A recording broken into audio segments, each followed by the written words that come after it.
Will the graduates to the degree of Bachelor of Arts please rise?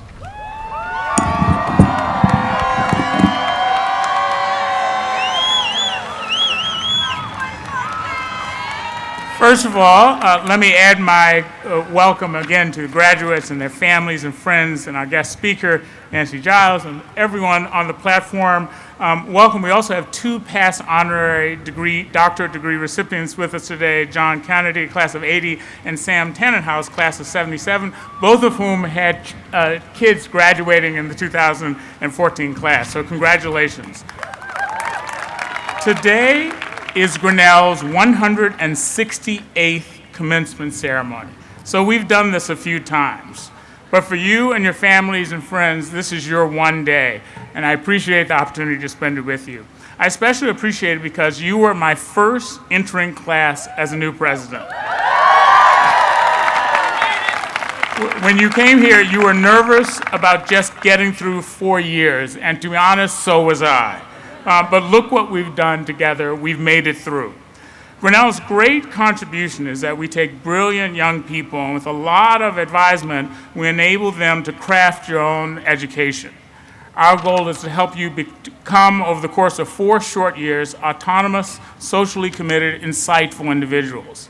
In your case, the transformation coincided with my first 4 years at Grinnell, and during that time, it's been my privilege to watch you grow intellectually and socially and emotionally.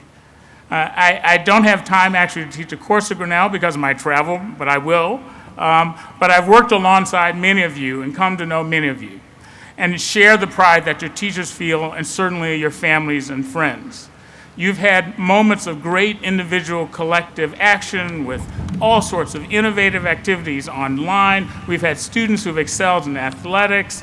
Our Grinnell singers completed a West Coast tour.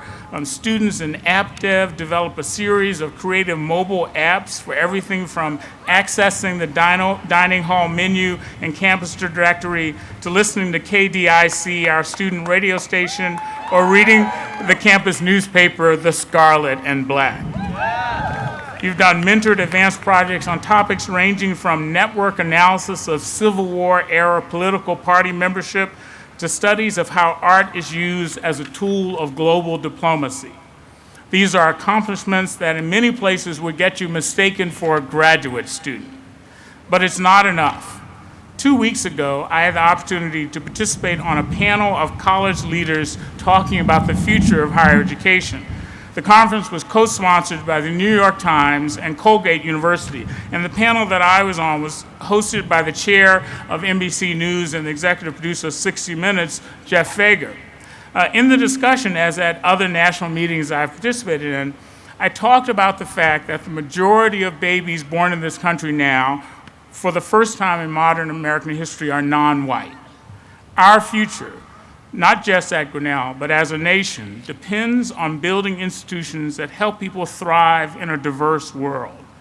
Yet many of our schools and public institutions are unprepared for the change. The greatest gift we can give you is an academically excellent education rooted in the experience of living, working, and learning with people who are different from you. Grinnell has a long history of support for diversity, and indeed it's one of our core values. But the form and scale of that commitment is only going to have to increase in the near future. Increasingly, we're talking about a kind of education that's available at only a few very special places in the world.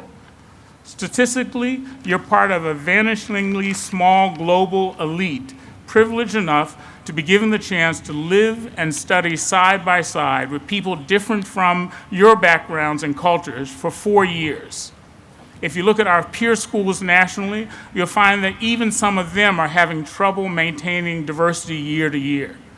That's a consequence of some very profound shifts in our society, including in the distribution of wealth and resources, which is leaving far too many low-income children, a disproportionate number of whom are not white, trapped in underperforming schools where they aren't getting the kind of education that prepares them to compete for admission to college in general, and especially to a place like Grinnell.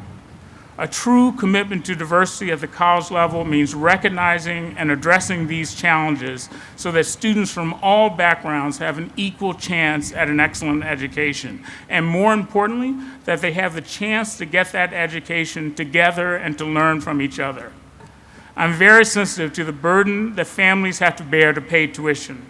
But as a parent of 2 little boys, I also know that I would go to almost any length to give my sons such an experience. And your families have extended themselves for you. Look around you. This entire operation runs around the clock, day in, day out, for one purpose, to educate you. If some aspect of our campus can't be shown to contribute to the educational value we provide, it's not going to be supported. So why should you care, especially on the day of your graduation? Shouldn't this just be a big party? Shouldn't completing your Grinnell education be like getting on the highway at 70 miles per hour without having to worry about how the engine in your car works? Well, I don't think so. As Grinnellians, we assume a special responsibility for not just seeing the world, but looking at it, analyzing it, appreciating it, understanding how it works, thinking about how to make it better. One of the unique benefits of attending college in the rural Midwest is the opportunity for focusing on your studies and on building your community. It also offers you perspective, the chance to see the world in terms of relationships and systems. Ultimately, I think it also helps you become what business leaders these days are calling a T-shaped person, which means simply that you have both breadth and depth of knowledge. Nationally, there's an unfortunate tendency to see this as an either-or proposition between a broad but supposedly shallow liberal arts education and a narrow but supposedly deep vocational focus. But Grinnell has proven that it's possible to educate truly T-shaped students, which is the kind that employers increasingly want to hire and graduate programs want to recruit. It's almost a cliche to observe that at Grinnell, you get such supposedly unusual creatures as an anthropologist who studies advanced statistics, or a statistician who analyzes human behavior, or a musician who writes elegant computer code, or a computer scientist who makes beautiful music. That isn't accidental.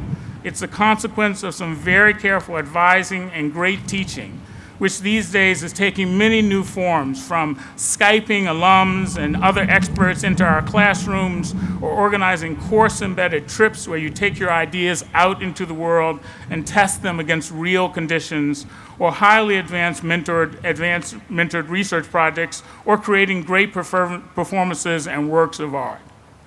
And while this is your graduation day, I think it would be appropriate at this time to pause and ask you for a round of applause to thank your teachers and your families for their hard work.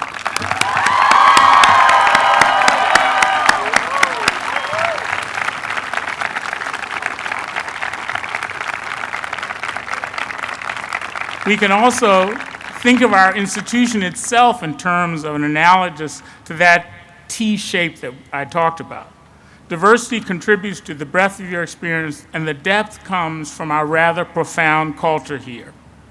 A century ago, in 1913, Grinnell President John Main visited New York and conducted an interview with the New York Times. It was published under the headline, "The Big Work That Is Done by a Small College." I've quoted Main's work frequently this year, and I'll quote him one last time today. He told the Times reporter, "The traditions and ideals of such a place as Grinnell unify the students. Every student is a member of the college, and inevitably the student acquires a social consciousness. Traditions and ideals unify the students here. That's an inherently Grinnellian point of view. It respects the importance of our campus history and culture in giving depth to your experience. Our global community of alumni is also crucial in that regard. Actually, very few schools have such a T." Here's one more quote from President Main from that 1913 interview, which I think illustrates why all of this matters. He said, "Our chief aim at Grinnell is to make our students, in the fullest sense, citizens of the United States and citizens of the world. Grinnell is a democratic institution. If the student is not democratic when he or she enters, we give him or her democracy. What higher purpose can a college have than to be a school of citizenship? That is why this matters. We want you to get a good education. We want you to have a happy life and a wonderful career. But we also, and I dare say more importantly, want you to be a great citizen. This idea of citizenship didn't just come down to John Main by accident. On June 10, 1846, a group of New England ministers known as the Iowa Band made the long journey to these territories and founded Iowa College, which later became Grinnell. According to the lore, when the band arrived in Iowa, one of their leaders, James Jeremiah Hill, laid a silver dollar on the table. He announced that the coin would be the cornerstone of a new college, the first dollar in its treasury. He set it down and told his colleagues, now appoint a committee to take care of it. Even then, they were appointing committees. The medallion we gave you 4 years ago at our welcoming ceremony, which looked like this, symbolized the care they took to create this environment for you and the responsibility you assumed for the welfare of generations to come. To connect it back to John Main, the coin symbolized your power and obligation as a citizen of Grinnell and of the world. I charge you to embrace that world. As you do so, I hope you will live up to the college's motto, Veritas et Humanitas, truth and humility. For Grinnellians, these two principles are deeply intertwined. There could be no truth without humility because we know that egotism is an obstacle to understanding. We also know that humility without truth is false posturing. Being a Grinnellian requires that each of us humbles ourselves before the truth, not the truth of simplistic true or false statements, but rather the greater, more complex truth of being a caring, wise, and engaged human. This is the charge which I bestow on you, and which it is now your duty to steward and transmit to others. With it, I leave you with my warmest wishes and my greatest hopes. May you continue to flourish, bringing with you on your journey your visions of excellence, action, and the possibility for a better world. Congratulations.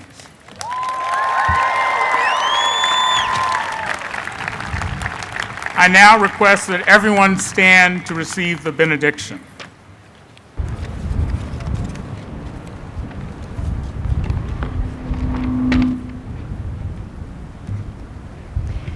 As we prepare to depart from this celebration, we ask for continued guidance for these graduates as they go. We recognize important friendships and hope that they grow as the years pass, and that they might last a lifetime. May the wisdom that has been gained and the goals that have been set by these students propel them forward to do amazing and innovative things in their varied careers. With their lives and in their work, may they honor their inspirational influences. May this mark of educational privilege that we celebrated with them today be in turn honored by them, and may they recognize and embrace their capacity, their power to truly make a difference in the lives of others. And finally, we pray for safety for these graduates, their family members, and friends as they travel from this place in the coming days. May peace, O God, be with us all. Amen.